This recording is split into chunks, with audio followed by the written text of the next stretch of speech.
Hello, ഇന്നത്തെ കഥയിലേക്ക് എല്ലാവർക്കും സ്വാഗതം.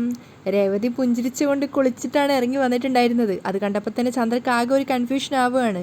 അപ്പം രേവതി വിളക്ക് വെക്കാൻ പോകുന്ന സമയത്ത് ചന്ദ്ര വിളക്ക് വെക്കണ്ടെന്ന് പറഞ്ഞിട്ട്. അപ്പം രേവതി പറയുന്നുണ്ട്, അമ്മ തെറ്റിദ്ധരിക്കണ്ട, ഞാൻ രാവിലെ കുളിച്ചതുകൊണ്ട് എനിക്ക് മെൻസസ് ആയിട്ടൊന്നും എല്ലാം എന്നൊക്കെ അറിയിച്ചു കൊടുക്കുകയാണ്. ആ സമയത്ത് ചന്ദ്ര വീണ്ടും പറഞ്ഞുകൊണ്ടേ ഇരിക്കുന്നുണ്ട്, നീ വിളക്ക് വെക്കണ്ട, ശ്രുതി വെച്ചോളും, നീ ഈ വീട്ടിലെ മരുമോളല്ല. അപ്പം രേവതി പറയുന്നുണ്ട്, അമ്മേ ഞാനും ഈ വീട്ടിലെ മരുമോളാണ്, നിന്നെ ഞാൻ എൻ്റെ മരുമോളായിട്ട് കണ്ടിട്ടില്ല, എനിക്കൊരൊറ്റ മരുമോളേ ഉള്ളൂ, അത് ശ്രുതിയാണ്, അവൾ വിളക്ക് വെക്കും, നീ വെക്കേണ്ട കാര്യമൊന്നുമില്ല. അപ്പം രേവതി പറയുന്നുണ്ട്, അമ്മേ അവൾ എഴുന്നേക്കാൻ ലേറ്റാവും, ഇനി എപ്പോൾ വന്ന് വിളക്ക് കത്തിക്കാനാ? അപ്പം അവർ കളിയാക്കുകയാണ്, അയ്യടാ അവൾ നിന്നെപ്പോലെയൊന്നും അല്ല, അവൾ ഒരു പാർലറിൻ്റെ ഓണറാ, രാവിലെ എഴുന്നേറ്റ് കുളിച്ച് റെഡിയാവും, അവൾ ജോലിക്ക് പോകണല്ലോ അവൾക്ക്. ആ സമയത്താണ് എഴുന്നേറ്റ് നൈറ്റിയോടുകൂടി തന്നെ പല്ല് തേക്കുന്ന ശ്രുതിയെ രേവതി കാണുന്നത്. അത് കണ്ടത് അവൾക്ക് ശരിക്കും ചിരി വരുന്നുണ്ടായിരുന്നു. അവൾ അറിയാതെ ചിരിച്ചു പോയപ്പോൾ ചന്ദ്ര ചോദിക്കുന്നുണ്ട്, കളിയാക്കി ചിരിക്കുന്നോ നീയെ? അമ്മ അങ്ങോട്ടേക്ക് നോക്ക്. ചന്ദ്ര അങ്ങോട്ടേക്ക് നോക്കിയതും ശ്രുതിയെ അങ്ങനെ കണ്ടിട്ട് അവർ ശരിക്കും ചമ്മി നിൽക്കുകയാണ്. പലരും വിളക്ക് വെക്കാൻ വരുന്നത് പല്ല് തേച്ചുകൊണ്ടാണല്ലോ അമ്മേ, രേവതി ചിരിച്ചുകൊണ്ട് പറയാണ്. ചന്ദ്ര മറുപടി ഒന്നും പറയാതെ നിൽക്കുകയാണ്. ആ സമയത്ത് ശ്രുതി ചന്ദ്രയെ കാണുന്ന സമയത്ത് ഹായ് ആൻറ്റി എന്നൊക്കെ പറയുന്നുണ്ട്. ഹായ്. അപ്പോൾ ചന്ദ്ര ചമ്മിയിട്ട് രേവതിയെ നോക്കുകയാണ്. അപ്പോൾ രേവതി പറയുന്നുണ്ട്, അവൾ വിളക്ക് വെക്കാൻ വരണമെങ്കിൽ ഉച്ചയാവും, അപ്പോൾ എനിക്ക് വിളക്ക് വെക്കാലോ അല്ലേ അമ്മേ എന്ന് ചോദിച്ചുകൊണ്ട് രേവതി ചിരിച്ചുകൊണ്ട് അവിടുന്ന് പോവുകയാണ്. ആകെ ഉത്തരം മുട്ടിയ അവസ്ഥയിൽ ചന്ദ്രയും. രേവതി നിറഞ്ഞ സന്തോഷത്തോടു കൂടി പൂജാമുറിയിൽ കയറിയിട്ട് വിളക്ക് വെക്കുകയാണ്. അവളുടെ മുഖത്ത് നിറച്ചും ചിരിയാണ്. ആ സമയത്ത് ചന്ദ്ര ചിന്തിക്കുന്നുണ്ട്, ശ്രുതി എന്താ ഇങ്ങനെ? രേവതി മെട്രോ ട്രെയിൻ പോലെ ഫാസ്റ്റായിട്ടാണ് പോയിക്കൊണ്ടിരിക്കുന്നത്, ശ്രുതി ആണെങ്കിൽ ലോക്കൽ ട്രെയിൻ പോലെ മെല്ലെയും. ചന്ദ്രക്ക് ആകെ ദേഷ്യം വരുന്നുണ്ടായിരുന്നു. ഇങ്ങനെ പോയാൽ ശ്രുതിക്ക് മുന്നേ രേവതി പ്രസവിക്കും. രേവതി നിറഞ്ഞ മനസ്സോടുകൂടി പ്രാർത്ഥിക്കുകയാണ്. അത് കണ്ടിട്ട് ഒട്ടും താല്പര്യമില്ലാത്ത മട്ടിൽ ചന്ദ്ര അവിടെ നിൽക്കുന്നുണ്ടായിരുന്നു. അതേസമയം രേവതിയുടെ വയറ് നിറഞ്ഞ് പ്രഗ്നൻ്റ് ആയിട്ട് പ്രസവിക്കാൻ വേണ്ടിയിട്ട് ലേബർ റൂമിലേക്ക് കൂട്ടിക്കൊണ്ട് പോവുകയാണ്. സച്ചി കൂടെ തന്നെ ഉണ്ട്. രേവതി കരഞ്ഞുകൊണ്ടേ ഇരിക്കുകയാണ്. സച്ചി പറയുന്നുണ്ട്, ഒരു കുഴപ്പമില്ല, വിഷമിക്കേണ്ടെന്നൊക്കെ പറഞ്ഞിട്ട് രേവതിയെ ലേബർ റൂമിലേക്ക് കൊണ്ടുപോവാണ്. സച്ചി കാത്തു നിൽക്കുന്ന സമയത്ത് ഒരു നഴ്സ് വന്നിട്ട് കൺഗ്രാറ്റ്സ് ഒക്കെ പറയുന്നുണ്ട്. സച്ചി സന്തോഷത്തോടെ കുട്ടി എന്താണാ പെണ്ണാന്നൊക്കെ ചോദിക്കുന്ന സമയത്ത് 2 നഴ്സുമാർ കൊണ്ടുവരികയാണ്. അപ്പം സച്ചി സന്തോഷത്തോടെ ചോദിക്കുന്നുണ്ട്, ഇരട്ട കുട്ടികളാണോ? അല്ല, പിന്നെ? അപ്പോൾ വീണ്ടും ലേബർ റൂമിൽ നിന്ന് അടുത്ത നഴ്സ് ഒരു കുട്ടിയും കൂട്ടി വരും. 3 കുട്ടികളോ? സച്ചി അമ്പരം ചോദിക്കുകയാണ്. വീണ്ടും ഒരാൾ ഇറങ്ങി വരുന്നു. 4 കുട്ടികളോ? സച്ചി ശരിക്കും ഞെട്ടിയിട്ടുണ്ടായിരുന്നു. 4 കുഞ്ഞുങ്ങളോ? സച്ചി ശരിക്കും ഞെട്ടിയിട്ടുണ്ടായിരുന്നു. അവർ കുഞ്ഞിനെ കൊടുക്കുമ്പോൾ തന്നെ സച്ചി പറയുന്നുണ്ട്, എനിക്ക് വേണ്ട, എനിക്ക് 4 കുട്ടികളെ വേണ്ട, എനിക്ക് കുറേ കടങ്ങളുണ്ട്, കാറിൻ്റെ ഡ്യൂ അടക്കണം, വാടക കൊടുക്കണം, ഓട്ടമാണെങ്കിൽ കുറവ്, വേണ്ട, എനിക്ക് 4 കുട്ടികളെ വേണ്ട, അയ്യോ വേണ്ടേ. സച്ചി ഉറക്കത്തിൽ നിലവിളിക്കുകയാണ്. എനിക്ക് വേണ്ടേ, എനിക്ക് 4 കുട്ടികൾ വേണ്ടേ, 1 മതി, എനിക്ക് നിറയെ കടമുണ്ടേ, എനിക്ക് 1 കുട്ടി മതിയേ, അയ്യോ വേണ്ടേ, എനിക്ക് വേണ്ടേ, അയ്യോ വേണ്ട. അവനിങ്ങനെ ഉറക്കത്ത് ബഹളം ഉണ്ടാക്കുന്ന കേട്ടിട്ടാണ് രവി അങ്ങോട്ടേക്ക് ചെല്ലുന്നത്. എനിക്ക് 1 കുട്ടി മതി, എനിക്ക് 4 കുട്ടികൾ വേണ്ടേ, 1 കുട്ടി മതിയേ. സച്ചി ഇങ്ങനെ നിലവിളിച്ചുകൊണ്ടാണ്. ശബ്ദം കേട്ടിട്ട് രേവതി അങ്ങോട്ട് വരുന്നുണ്ട്. അപ്പം രവിയും പരസ്പരം മുഖത്തോട് മുഖം നോക്കുകയാണ്. അവർ രണ്ടുപേരും മുറിയിലെത്തുന്ന സമയത്തും സച്ചി ഇങ്ങനെ നിലവിളിച്ചുകൊണ്ടേ ഇരിക്കുകയാണ്. അയ്യോ എനിക്ക് 4 കുട്ടികൾ വേണ്ടേ, 1 കുട്ടി മതിയേ, എനിക്ക് കടം വീട്ടണം, കാറിൻ്റെ ലോൺ അടക്കണം എന്നൊക്കെ പറഞ്ഞ് ഇങ്ങനെ ശബ്ദം ഉണ്ടാക്കുന്നുണ്ട്. എനിക്ക് 1 കുട്ടി മതി, എനിക്ക് വേണ്ടേ എന്നൊക്കെ പറയുമ്പോൾ രവി വിളിക്കുന്നുണ്ട്, സച്ചി, എടാ സച്ചി. രേവതിയും ചോദിക്കുകയാണ്, എന്തിനെങ്ങനെ നിലവിളിക്കുന്നത്, എന്താ സച്ചിയേട്ടന് പറ്റിയത്? അപ്പം അയാൾ പറഞ്ഞു കൊടുക്കുന്നുണ്ട്, മോളെ സ്വപ്നത്തിലാണെന്നാണ് തോന്നുന്നത്. അപ്പോഴും സച്ചി ഇങ്ങനെ പറഞ്ഞുകൊണ്ടിരിക്കുകയാണ്, എനിക്ക് കുറേ കട അടക്കാനുണ്ടേ, അറിയാതെ പറ്റിപ്പോയ അബദ്ധം, ഞാനിനി ആവർത്തിക്കില്ലേ എന്നൊക്കെ പറഞ്ഞ് സച്ചി ഇങ്ങനെ ശബ്ദം ഉണ്ടാക്കുന്നുണ്ട്. ക്ഷമിച്ചേക്ക്, എനിക്ക് 1 മതി. അപ്പം രേവതി അറിയാതെ നാണത്തോടെ പുഞ്ചിരിക്കുകയാണ്. രവിക്കാണെങ്കിൽ എന്തൊക്കെയോ സംശയം തോന്നുന്നുണ്ട്. അപ്പം അയാൾ രേവതിയോട് പറയാണ്, മോളെ അവനെ വിളിച്ചുണർത്ത്. അപ്പം രേവതി സച്ചിയെ വിളിച്ചുണർത്തുകയാണ്. സച്ചിയേട്ടൻ എഴുന്നേക്ക്. രേവതിയാ, ഞാനാ ഇത് രേവതി. പക്ഷെ അതൊന്നും സച്ചി കേൾക്കുന്നില്ല. സച്ചി ഇങ്ങനെ നിലവിളിക്കുകയാണ്, അയ്യോ എനിക്ക് 4 കുട്ടികൾ വേണ്ടേ, 1 മതി, എന്നെ വിട് എന്നൊക്കെ പറഞ്ഞ് ഇങ്ങനെ ബഹളം ഉണ്ടാക്കുന്നുണ്ട്. അവസാനം സച്ചി ഞെട്ടി എഴുന്നേക്കാണ്. രേവതിയെ കണ്ടതും അവനിങ്ങനെ അത്ഭുതത്തോടെ നോക്കുന്നുണ്ട്. രേവതിയെ തന്നെ നോക്കി നിൽക്കുന്ന കണ്ടപ്പം രവി വിളിക്കുകയാണ്, ഡാ. അപ്പം സച്ചി അത്ഭുതത്തോടെ അച്ഛനെ നോക്കുകയാണ്. അച്ഛാ, അല്ല നീ ആരോടാ 1 മതി 4 എണ്ണം വേണ്ട എന്നൊക്കെ പറയുന്നത്? ആരാ, നിനക്ക് എന്താ തന്നേ എന്നൊക്കെ അയാൾ ചോദിക്കുകയാണ്. അച്ഛനെപ്പോഴാണ് ഹോസ്പിറ്റലിൽ വന്നേ? സച്ചി ചോദിക്കുന്നുണ്ട്. അച്ഛാ, ഇവള് 4 എണ്ണം തന്നു. അപ്പം രവി രേവതിയോട് ചോദിക്കുകയാണ്, ഇവൻ എന്താ മോളെ പറ്റിയത്? അപ്പോൾ സച്ചി രേവതിയോട് ചോദിക്കുന്നുണ്ട്, നിന്നെ എപ്പോഴാണ് ഡിസ്ചാർജ് ചെയ്തത്? നമുക്ക് വീട്ടിൽ പോകണ്ടേ? അപ്പം രേവതി പറഞ്ഞു കൊടുക്കുകയാണ്, നമ്മൾ വീട്ടിലാണ് ഉള്ളത്. അത് കേട്ടത് സച്ചി ഞെട്ടി എഴുന്നേക്കുകയാണ്. അയ്യോ അച്ഛാ, രേവതി പ്രസവിച്ചു. അത് കേട്ടത് രേവതിയും രവിയും ഒരുപോലെ ചിരിക്കുകയാണ് സന്തോഷത്തോടു കൂടി. അപ്പോൾ സച്ചി അറിയാതെ പറഞ്ഞു പോകുന്നുണ്ട്, ഒരു പ്രസവത്തിൽ 4 കുട്ടികൾ. അപ്പോൾ രവി സന്തോഷത്തോടു കൂടി രേവതിയെ നോക്കി പുഞ്ചിരിക്കുകയാണ്. അപ്പോൾ സച്ചി വീണ്ടും ചോദിക്കുന്നുണ്ട്, എവിടെ കുട്ടികളെവിടെ? അപ്പം രവി തിരിച്ചു ചോദിക്കുകയാണ്, സ്വപ്നം കണ്ടു അല്ലേ? അപ്പോഴാണ് സച്ചിക്ക് സ്ഥലകാല ബോധം വരുന്നത്. അവൻ ചുറ്റിലും കണ്ണോടിക്കുകയാണ്. രേവതിയെ നോക്കുന്ന സമയത്ത് അവൾ നാണത്തോടെ പുഞ്ചിരിക്കുന്നുണ്ട്. അപ്പോൾ സച്ചി ചമ്മീട്ട് ചോദിക്കുകയാണ്, സ്വപ്നമായിരുന്നല്ലേ? നല്ല സ്വപ്നം തന്നെയാണ് കണ്ടത്. രവി പറയുന്നുണ്ട്. എന്ത് നല്ല സ്വപ്നോ? ഒന്നും രണ്ടും അല്ല അച്ഛാ, 4 കുട്ടികളാണ് പിറന്നേ. അത് കേട്ടത് രവിയും രേവതിയും പരസ്പരം നോക്കി ചിരിക്കുകയാണ്. സച്ചി പറയുന്നുണ്ട്, ഞെട്ടിപ്പോയി ഞാൻ. ഹോ എടാ നിനക്കിന്ന് ജോലിക്കൊന്നും പോണ്ടേ? ആ പോണം, ലേറ്റായി. എങ്കിൽ എഴുന്നേറ്റ് ഫ്രഷായി ഭക്ഷണം കഴിച്ച് പോവാൻ നോക്ക്.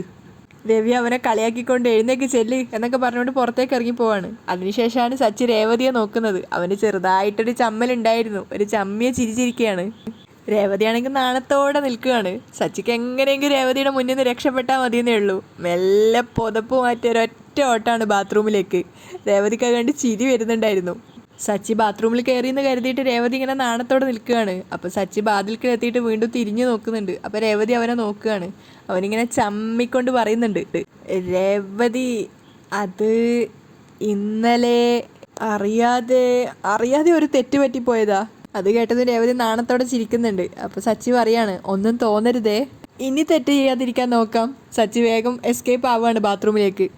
ആ സമയത്ത് രേവതി പുഞ്ചിരിച്ചുകൊണ്ട് വന്നിട്ട് അലമാരയിൽ നിന്നും സച്ചിക്കുള്ള ഷർട്ടും പാൻറ്റും എടുക്കുകയാണ്. അതവൾ നെഞ്ചോട് ചേർത്ത് വെക്കുന്നുണ്ടായിരുന്നു, സച്ചിയെ ചേർത്ത് പിടിക്കുന്നത് പോലെ. അതിനുശേഷം ആ ഡ്രസ്സ് അവിടെ ബെഡിൽ വെച്ചിട്ട് അവൾ ബാത്റൂമിൻ്റെ ഭാഗത്തേക്ക് തന്നെ നോക്കുകയാണ്, സച്ചി പോയടത്തേക്ക്. മുറിയിൽ നിന്ന് പുറത്തേക്ക് ഇറങ്ങിപ്പോകാൻ രേവതിക്കും വലിയ മനസ്സൊന്നുമില്ല. കാരണം സച്ചിയുടെ സാമീപ്യം അവളും ആഗ്രഹിക്കുന്നുണ്ടായിരുന്നു. അവളുടെ മുഖത്ത് എപ്പോഴും ആ ഒരു നാണവും പുഞ്ചിരിയൊക്കെ വിട്ടുമാറാതെ നിൽക്കുന്നുണ്ട്. നാണത്തോടെ പുഞ്ചിരിച്ചുകൊണ്ട് രേവതി സ്റ്റെപ്പ് ഇറങ്ങി വരുന്ന കണ്ടപ്പോൾ തന്നെ ചന്ദ്രയ്ക്ക് ദേഷ്യം വരികയാണ്, ഒപ്പം സംശയവും. ഇവളെന്താ കല്യാണ പിറ്റേന്ന് ബെഡ്റൂമിൽ നിന്ന് പുറത്തിറങ്ങിയ പുതിയ പെണ്ണിനെ പോലെ? ശരിക്കും രേവതി അങ്ങനെ ഒരു അവസ്ഥയിൽ തന്നെയാണ് ഉണ്ടായിരുന്നത്. അവൾ ഈ ലോകത്തിലൊന്നും അല്ലായിരുന്നു, ഏതോ ഒരു ലോകത്തിൽ ഇങ്ങനെ പുഞ്ചിരിച്ചുകൊണ്ട് നടക്കുകയാണ്. അപ്പോൾ ചന്ദ്ര പിന്നീന്ന് വിളിക്കുന്നുണ്ട്, രേവതി. രേവതി അവരെ തിരിഞ്ഞു നോക്കിയിട്ട് വീണ്ടും അതേപോലെ തന്നെ നാണത്തോടെ ചിരിക്കുകയാണ്. പറയമ്മേ, നാണത്തോടെ അവൾ പറയാണ്. അപ്പോൾ ചന്ദ്ര പറയുന്നുണ്ട്, സമയം എത്രയായി നോക്ക്. സമയം നോക്കിയിട്ട് രേവതി പറഞ്ഞു കൊടുക്കുകയാണ്, 9 ആവാൻ പോകുന്നു. അതെനിക്കറിയാം. നീ എന്താ വിചാരിച്ചേ, എനിക്ക് കണ്ണ് കാണാൻ മേലാത്തത് കൊണ്ട് നിന്നോട് സമയം എത്രയായെന്ന് ചോദിച്ചതാണെന്നോ? സമയം ഇത്രയായിട്ട് ചായ കൊണ്ടുവന്നില്ലല്ലോ നീ. നിനക്കെന്താ ബോധമില്ലേ? അല്ല ഇങ്ങനെയൊക്കെ മതിയെന്ന് കരുതിയോ? രേവതി പക്ഷെ അതൊന്നും ശ്രദ്ധിക്കുന്നുണ്ടായിരുന്നില്ല. അവളുടെ ലോകം മുഴുവൻ സച്ചിയിലാണുള്ളത്. അവളിങ്ങനെ പുഞ്ചിരിച്ചും നാണത്തോടെയൊക്കെ ഇന്നലെ കഴിഞ്ഞ സംഭവങ്ങൾ ആലോചിക്കുകയാണ്. അപ്പോൾ ചന്ദ്ര ചോദിക്കുന്നുണ്ട്, ഞാൻ പറയുന്നൊന്നും നീ കേൾക്കുന്നില്ലേ? ഏത് ലോകത്താ നീ? അവൾക്ക് സ്ഥലകാല ബോധം തന്നെ ഉണ്ടായിരുന്നില്ല. അവളിങ്ങനെ പൊട്ടിപ്പൊട്ടിയൊക്കെ ചിരിക്കുകയാണ് ഓരോന്നും ആലോചിച്ച്. അപ്പോൾ ചന്ദ്ര പറയുന്നുണ്ട്, എന്താ നീ ഇങ്ങനെ ചിരിച്ചുകൊണ്ടിരിക്കുന്നത്? ചായ എവിടെ? ഓ ചായ വേണമല്ലേ, അമ്മ നിൽക്ക്, ഒരു 5 മിനിറ്റിനകം ഞാൻ ഉണ്ടാക്കിക്കൊണ്ട് വരാം. രേവതി നാണത്തോടെ അടുക്കളയിലേക്ക് പോവുകയാണ്. അപ്പോൾ ചന്ദ്ര വിചാരിക്കുന്നുണ്ട്, ഇവളുടെ മട്ടും ഭാവമൊക്കെ എന്താ ഇങ്ങനെ? എന്തോ വശപ്പിശകുണ്ടല്ലോ. ഞാൻ കരുതിയതുപോലെ ഇനിയെങ്ങാനും സംഭവിച്ചോ?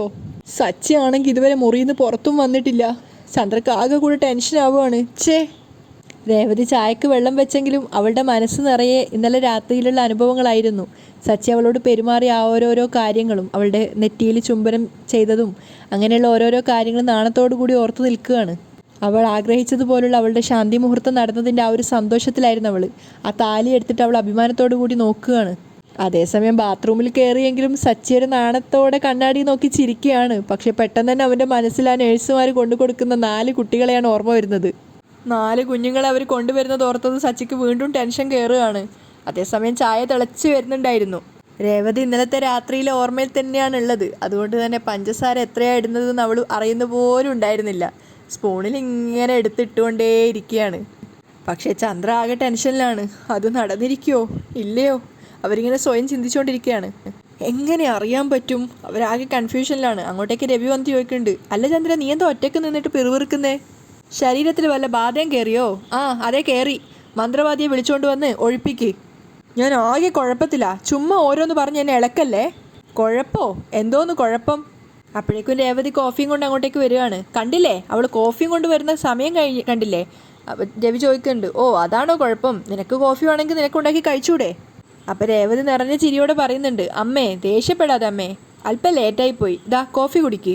അപ്പം ദേഷ്യത്തോടെ ചന്ദ്ര പറയുന്നുണ്ട്, കണ്ടോ ഇവളെ, ഉറങ്ങി എഴുന്നേറ്റപ്പം മുതൽ 32 പല്ലും പുറത്തോട്ടിട്ട് ചിരിച്ചോണ്ടിരിക്കുക.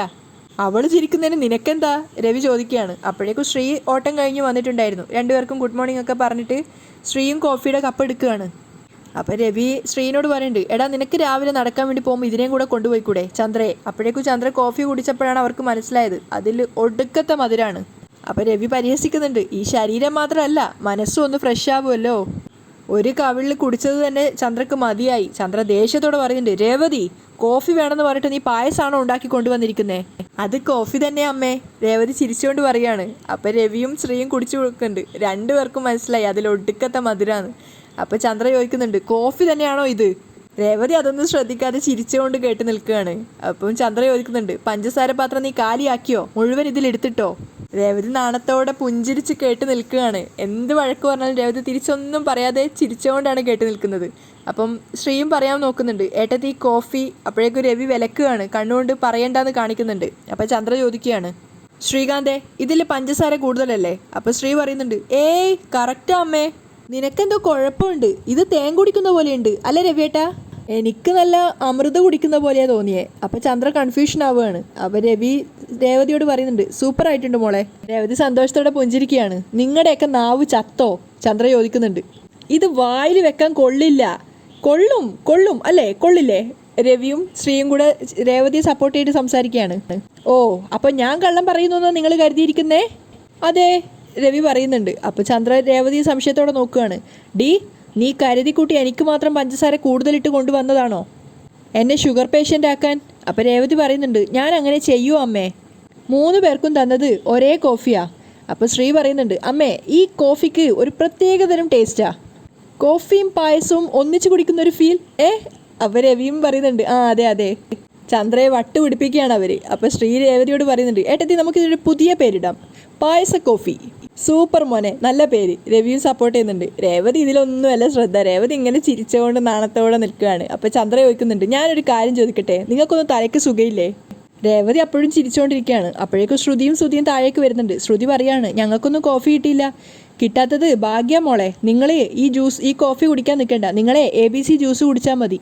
പക്ഷേ ശ്രുതി നേരെ വന്നിട്ട് കോഫി എടുക്കുകയാണ്. ഇവളിന്ന് ശരിയല്ല, എന്തോ പറ്റിയിട്ടുണ്ട്. ചന്ദ്ര പറയാണ്. രാവിലെ മുതൽ സ്വപ്നത്തിലെന്ന പോലെ ചിരിച്ചോണ്ട് ചുറ്റിത്തിരിയ. അപ്പോഴും രേവതി ചിരിച്ചോണ്ടിരിക്കുകയാണ്. അപ്പം ചന്ദ്ര രേവതി തന്നെ നോക്കിയിട്ട് പറയുന്നുണ്ട്, ഇവളീ ലോകത്തൊന്നുമല്ല. അപ്പോഴേക്കും സച്ചി ഓടിപ്പാഞ്ഞ് താഴേക്ക് വന്നിട്ടുണ്ടായിരുന്നു. അച്ഛാ അച്ഛാ അച്ഛാ അച്ഛാ എന്ന് പറഞ്ഞിട്ട്. അപ്പോഴേക്കും ചന്ദ്ര പറയാണ്, എടാ നിൻ്റെ ഭാര്യ ഒരു കോഫി ഉണ്ടാക്കി തന്നിട്ട് മനുഷ്യന്മാരെ കൊല്ലാൻ നിൽക്കുക, നീ അതൊന്ന് കുടിച്ചു നോക്ക്. അപ്പോൾ സച്ചി പറയുന്നുണ്ട്, ആനക്കാര്യത്തിനടക്കം ഒരു ചേനക്കാര്യം. എന്നിട്ട് അച്ഛനോട് വീണ്ടും പറയുന്നുണ്ട്, അച്ഛാ ഞാൻ ആകെ കുഴപ്പത്തില്ല, നീ കാര്യം എന്താന്ന് പറയ്. എനിക്കൊരു സംശയം അച്ഛാ, നീ ചോദിക്ക്. അതായത് അച്ഛമ്മയ്ക്ക് അച്ഛൻ എപ്പോഴാണ് പിറന്നേ? സച്ചിയുടെ സംശയം കേട്ട് എല്ലാവരും ഇങ്ങനെ ഇവനെന്താ ഈ ചോദിക്കുന്നതെന്ന് വിചാരിക്കും. അപ്പം രവിയും ചോദിക്കുന്നുണ്ട്, എന്തോന്ന് സംശയമാടാ നിനക്ക്? രേവതിയാണെങ്കിൽ നാണത്തോടെ നിൽക്കുന്നുണ്ട്. പറയച്ചാ, കല്യാണം കഴിഞ്ഞിട്ട് എത്ര നാൾ കഴിഞ്ഞിട്ടാ അച്ഛമ്മ അച്ഛനെ പ്രസവിച്ചത്? അത് കുറച്ച് നാൾ കഴിഞ്ഞിട്ടാണ് പ്രസവിച്ചേ. കൃത്യമായിട്ട് എത്ര നാൾ കഴിഞ്ഞിട്ടാന്ന് എനിക്കറിയില്ല. ഛേ, സച്ചി ആകെ ടെൻഷനിലായി. ശരി, നിങ്ങളുടെ കല്യാണം കഴിഞ്ഞതിന് ശേഷം എപ്പോഴാണ് കുട്ടികളുണ്ടായത്? നിന്റെ അമ്മ അവിടെ നിൽക്കുന്നു, ചോദിക്ക്. ചന്ദ്ര ആകെ ദേഷ്യത്തിൽ നിൽക്കുകയാണ്. അപ്പം രേവതി ശബ്ദം താഴ്ത്തി പറയുന്നുണ്ട്, ഒന്ന് ചുമ്മാതെ നിൽക്ക് സച്ചിയേട്ടാ, നീ മിണ്ടാതെ നിൽക്ക്. അച്ഛാ ഈ സുതിപ്പയ്യൻ നിങ്ങൾക്ക് എപ്പോഴാണ് ഉണ്ടായേ? ശ്രുതിക്കും ഒക്കെ നാണം വരുന്നുണ്ടായിരുന്നു. രേവതിക്കാണെങ്കിൽ അതിനേക്കാളും നാണം വരുന്നുണ്ട്. അപ്പം സച്ചി വീണ്ടും പറയാണ്, പ്ലീസ് അച്ഛാ പറയേ, എന്തിനാടാ നീ ഇപ്പം ഇതൊക്കെ അറിയുന്നേ? അറിയണം അച്ഛാ, എനിക്ക് ടെൻഷനാവുന്നു. പറയച്ചാ. സച്ചി ആകട്ടെ കൺഫ്യൂഷനിലാണ്. രേവതിക്കാണെങ്കിൽ നാണം കൊണ്ട് ചിരി വരുന്നുണ്ടായിരുന്നു. പക്ഷേ ചന്ദ്ര ഉറപ്പിച്ച് സംഭവിച്ചു കഴിഞ്ഞു. രേവതി നാണത്തോടെ പുഞ്ചിരിക്കുകയാണെങ്കിൽ സച്ചി കൺഫ്യൂഷനിലാണ്. 4 കുട്ടികളുമായിട്ടാണോ അടുത്ത വരവ് എന്നുള്ളത് ആലോചിച്ചിട്ട്. അവിടെയാണ് ഇന്നത്തെ എപ്പിസോഡ് വൈൻഡപ്പ് ചെയ്യുന്നത്.